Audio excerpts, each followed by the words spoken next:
Почитувани колеги, благодарам за присуството на денешната пресконференција на ВМРО ДПМН. Стефчо Јакимовски е фатен со рацете во медот, Стефчо Јакимовски е фатен на дело, Стефчо Јакимовски го нема, се крие, не го слушаме нешто деновиве со неговиот навредлив и низок речник да се заканува и да навредува.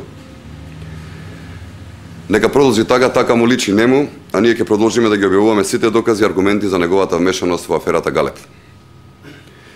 Целосната документација со која што располагаме за овој најнов скандал ќе ја предадеме на Државната комисија за спречување на корупција и на тој начин ќе го дополниме нашето сомневање за евентуалната морална, кривична и материјална одговорност на Стефчо Јакимовски во целокупната афера Галеб.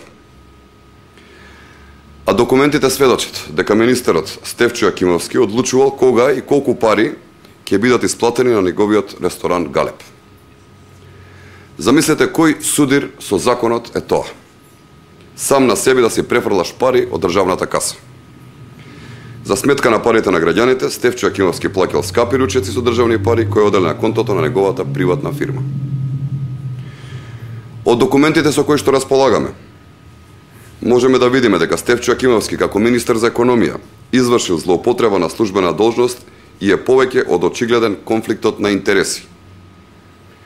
Време е Стефчо Јакимовски да одговори зошто како министер за економија си префалал државни пари на граѓаните на својата приватна фирма.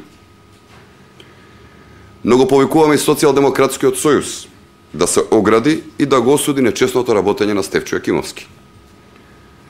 Ако не го направат тоа, ќе докажат дека се заштитници и дека се подржувачи на вакви политичари. Почитувани, скандалите стануваат вообичаена практика за Стефчо Јакимовски. Да ве потсетам дека ова е втор ваков случај по скандалот со невладината организација Истражувачка станица Катланово, регистрирана на домашна адреса на Стефчо Јакимовски, каде министерот Стефчо Јакимовски си префрлал државни пари за приватни потреби.